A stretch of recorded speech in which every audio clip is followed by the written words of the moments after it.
بسم اللہ الرحمن الرحیم۔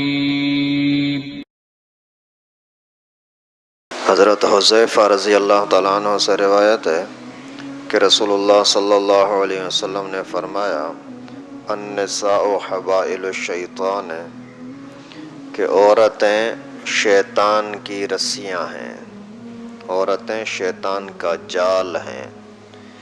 یعنی جس طرح سے لوگ کسی چیز کو شکار کرنا چاہتے ہیں تو ان کے لیے جال بچھاتے ہیں، جیسے ہی وہ چیز جال میں آتی ہے تو وہ پھنس جاتا ہے، پھر اس کا بھاگنا نکلنا بہت مشکل ہوتا ہے۔ یا پھر کچھ لوگ رسی ڈال دیتے ہیں، رسی کے آخری کنارے کے اندر اس طریقے سے گرہ باندھتے ہیں کہ جیسے ہی وہ کتا ہو کوئی بھی جانور ہو اسی نے پاؤں رکھا منہ رکھا تو اس کو کھینچتے ہیں تو وہی رسی اسی کے گردن کے اندر پاؤں کے اندر پھنس جاتی ہے۔ پھر یہ کتنا بھی بھاگنے کی کوشش کرے لیکن بھاگ نہیں سکتا۔ تو اللہ کے نبی صلی اللہ علیہ وسلم نے اس حدیث مبارکہ میں فرمایا کہ عورتیں شیطان کی رسیاں ہیں۔ جیسے تم کسی چیز کو شکار کرنے کے لیے رسیاں ڈالتے ہو تو شیطان انسان کو شکار کرنے کے لیے عورتوں کو استعمال کرتا ہے۔ عورت اگر اپنے حد کے اندر رہے تو بہت بڑی ولیہ اللہ کی نیک عورت بھی بن سکتی ہے، لیکن زیادہ تر عورتوں کے اندر شرارتیں ہوتی ہیں۔ اللہ کے نبی صلی اللہ علیہ وسلم نے فرمایا میں نے جب جہنم کو دیکھا تو وہاں عورتیں زیادہ تھیں، کیونکہ یہ شرارتی ہوتی ہیں، خود اپنے آپ کو بھی جہنم میں ڈالتی ہیں اور اپنے ماننے والے مردوں کو بھی جہنم کا ایندھن بناتی ہیں۔ بھلے شوہر ہو تو بھی اسی کو کسی نہ کسی طریقے سے فیصلہ کر کے دین سے دور کر دیں گی، یا ویسے اشارے وغیرہ کر کے اجنبی مردوں کو لوگوں کو اپنی طرف کھینچ کر کے خود بھی جہنمی بنیں گی، اوروں کو بھی جہنمی بنانے کی کوشش کریں گی۔ اللہ تعالیٰ نے اللہ کے رسول صلی اللہ علیہ وسلم نے اسی وجہ سے بہت سختی سے حکم دیا ہے کہ عورتیں گھروں سے باہر نہ نکلیں۔ سیدہ فاطمہ الزہرا رضی اللہ تعالیٰ عنہ کے بارے میں آتا ہے کہ جب ان کی وفات ہونے لگی تو وفات سے تھوڑی دیر پہلے اپنے شوہر حضرت علی سے فرمایا کہ علی میرا جنازہ رات کے ٹائم پر اندھیرے میں اٹھانا تاکہ کسی کو یہ پتہ نہ لگے کہ فاطمہ کا قد کتنا تھا۔ زندگی میں میرے اوپر کسی کی نظر نہیں پڑی تو میرے مرنے کے بعد بھی میرے جسم پر کسی کی نظر نہ پڑے۔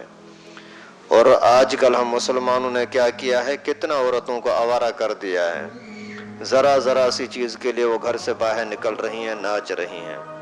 یہ اصل تو انگریز نے یہ سازش کی کہ عورتوں کو گھروں سے باہر نکالو، کہ ہر چیز پر تصویریں دیکھو عورت کی لگی ہوئی ہیں۔ ابھی ان ذرا چیزوں کے اوپر عورتوں کی تصویر کا کیا مطلب ہے؟ صرف یہی کہ اللہ کے نبی نے جو بتایا نا کہ یہ شیطانی جال ہیں تو وہ انہی کو پھیلا رہے ہیں، زیادہ عام کر رہے ہیں تاکہ مسلمان شیطان کے جال میں آسانی سے آ جائے۔ اس وجہ سے عورت کو اگر حد میں رکھا تو ٹھیک ہے، اس کو آزاد کر دیا تو بہت آپ کے لیے خطرناک بن جائے گی۔ اللہ کے نبی نے جب فرما دیا تو اور کیا، انسان بھلے کتنا بھی کوئی عقل مند کیوں نہ ہو لیکن پیغمبر کریم سے زیادہ عقل مند کوئی نہیں ہو سکتا۔ ان عورت کی آزادی کو، عورت کے شرافت کو، عورت کی ضرورتوں کو، عورت کے خواہش کو عام انسان اتنا نہیں سمجھتا جتنا رسول اللہ صلی اللہ علیہ وسلم نے سمجھا۔ اور اللہ کے نبی نے فرمایا کہ ان کو پردے کے بغیر باہر نہ چھوڑو، بغیر مجبوری کے گھر سے نہ نکالو، اس کی چالیں بڑی خطرناک ہوتی ہیں۔ حضرت آدم علیہ السلام کو حکم ہوا سب سے پہلی عورت اماں ہوا، بی بی ہوا رضی اللہ تعالیٰ عنہ، جس چیز سے اللہ تعالیٰ نے منع کیا کہ نہ کھانا، یہی بیوی سامنے آئی اور اسی نے آ کر کے حضرت آدم علیہ السلام کو منع کر کے وہ چیز کھلائی اور جنت سے نکلنا پڑا۔ حضرت یوسف علیہ السلام کے زمانے میں زلیخا یا زلیخا نے کس طریقے سے حضرت یوسف کو اپنی طرف کھینچنا چاہا، جب کوئی بھی راستہ نہ ملا، دھمکیاں دیں، لالچیں دیں، کسی بھی طریقے سے جب راضی نہیں ہوا تو آخر دروازوں کے اندر بند کر دیا، میرا مطالبہ پورا کرو۔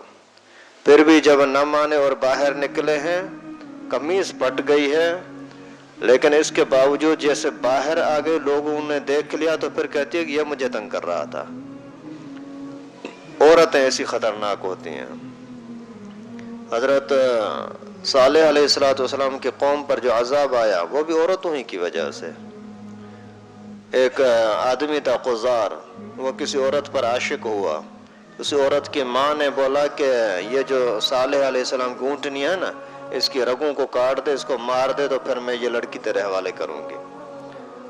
اللہ تعالیٰ کی طرف سے عذاب آیا کیونکہ منع تھا اس کو چھیڑنا نہیں، اس اونٹنی کو تنگ نہ کرنا. تو عورتوں کی چالوں کو سمجھنا یہ ہر ایک کا کام نہیں ہے. اس وجہ سے کوشش کریں کہیں بھی جب شریعت کے مقابلے میں عورت کی بات آ جائے تو اللہ کے واسطے عورتوں کی بات کو پیچھے کر دو، ورنہ آپ کو خود بھی تباہ ہوں گی، آپ کو بھی تباہ کریں گی.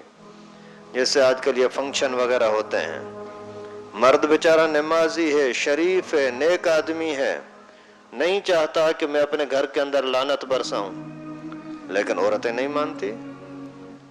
اور یہ بات کہ نہیں مانتی یہ بھی کوئی بات ہے، عجیب بات ہے نا.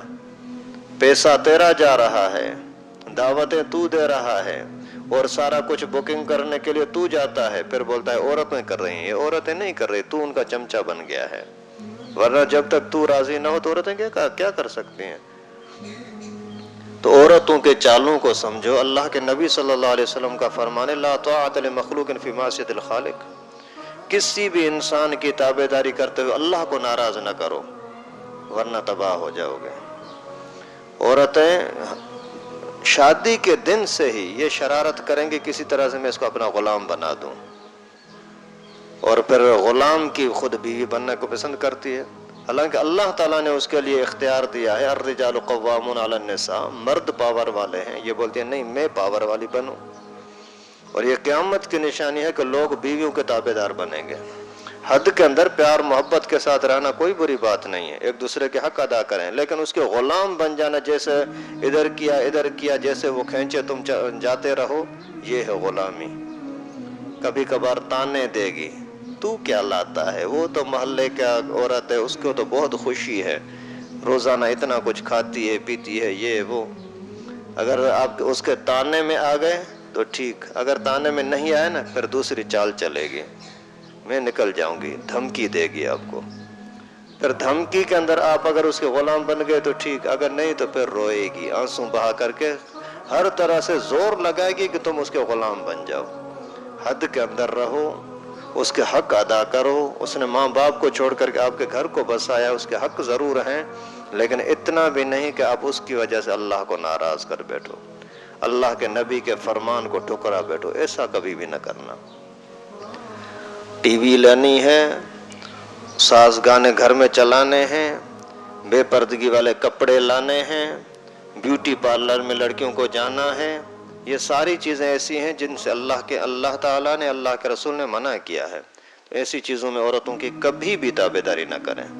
اللہ تعالیٰ سے دعا ہے کہ اللہ پاک ہم سب کو دیندار گھرانہ نصیب فرمائے، دیندار رشتے نصیب فرمائے، گھروں کے ماحول کو ہر طرح کے شیطانی شرارتوں سے محفوظ فرمائے.